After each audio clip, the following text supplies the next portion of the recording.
Magandang araw. Ang akin pong topic ngayon ay ang shoulder wounds of Christ. Ang sugat sa balikat ng ating Panginoong Jesus. Si Saint Bernard of Clairvaux ay nag-ask sa ating Panginoong Jesus kung ano ang kanyang greatest at pinakamasakit na sugat. Di ba meron siya mga sugat ng ating Panginoon? May 5 wounds, dalawa sa hands, sa feet, at sa sacred side. Ngayon, ang tinanong ni Saint Bernard, anong sugat ang pinakamasakit at unrecorded suffering?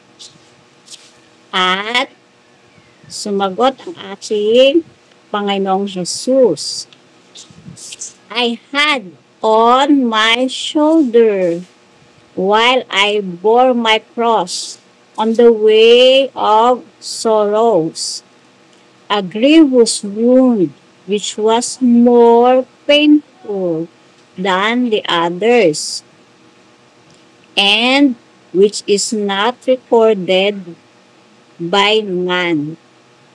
Honor this wound with thy devotion, and I will grant thee whatsoever thou dost ask you in virtue and merit.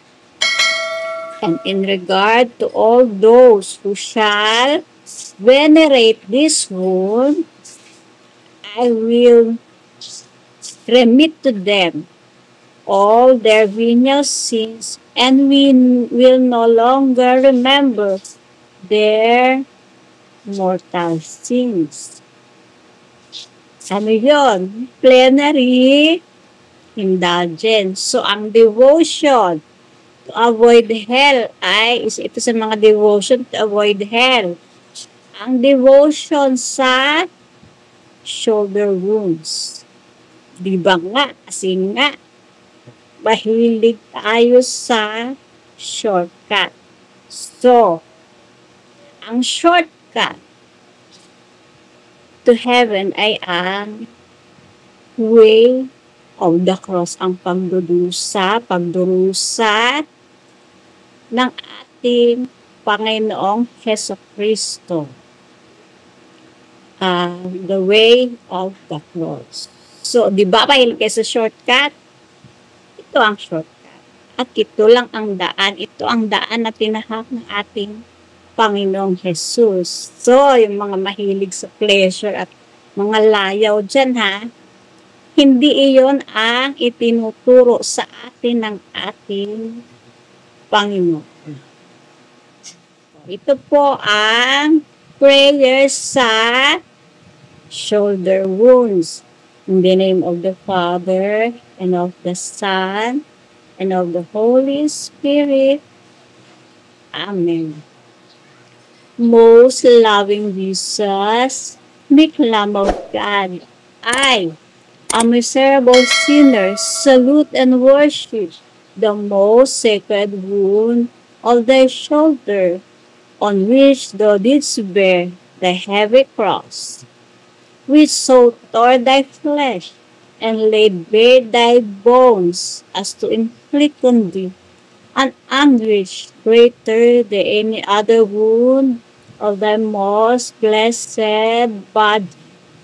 I adore thee, O Jesus, most sorrowful. I praise and glorify thee, and give thee thanks for this most sacred and painful wound, beseeching thee, by the exceeding pain and by the crushing burden of thy heavy cross, to be merciful to me, a sinner, to forgive me all my mortal and venial sins, and to lead me on towards heaven along the way of the cross. Amen. In the name of the Father, and of the Son, and of the Holy Spirit. Amen. At si Pope Eugenius III ay nag-grant ng 3,000 years indulgence. Who with contrite heart recite. Kung magre-recite ka ng Our Father at Hail Mary 3 times. Tuwing i-recite mo ito,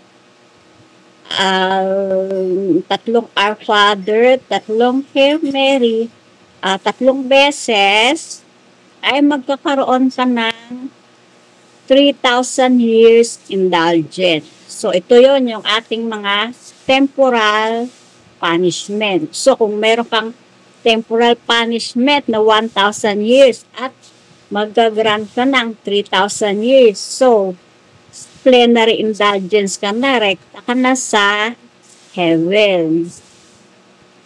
At tuwing dadasalin yun. At kung dadasalin mo ang tatlong Our Father, Hail Mary at Glory be every day, araw-araw ay may promise, ito, He promised to pardon their sins and they will not die an unexpected death.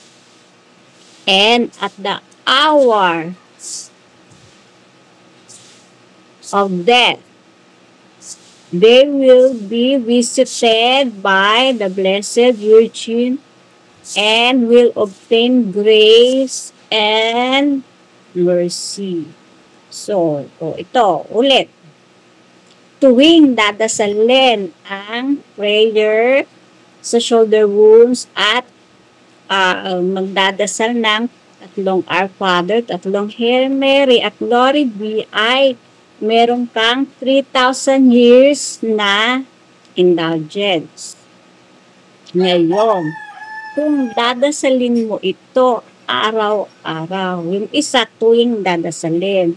Ngayon naman, kung dadasalin mo ito araw-araw, tatlong Our Father, tatlong Hail Mary, tatlong Glory be ay ang pardon ng sins, all of their sins, at they will not die an unexpected death. So, ano ba ang mga unexpected death?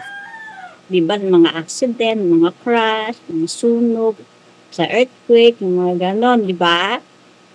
At the hour of death, they will be blessed, visited by the Blessed Virgin and will obtain grace and mercy.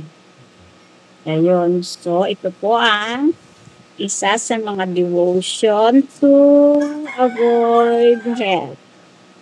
At dito ka makakakamit ng plenary indulgence. Every day, ang devotion sa shoulder wounds ng ating Panginoong Jesus. Ayun lamang po. Maraming salamat. God bless.